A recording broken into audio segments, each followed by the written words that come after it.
Hi friends, I'm going to make this like a Rubik's cube.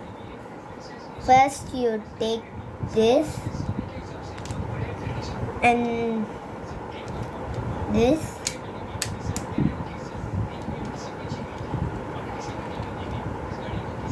and like this, and we'll take this up, okay, and we'll take this,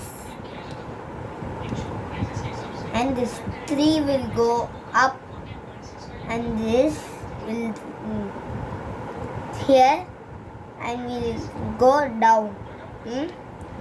Next we will take this side and we will do it upside down. Then we will take like this.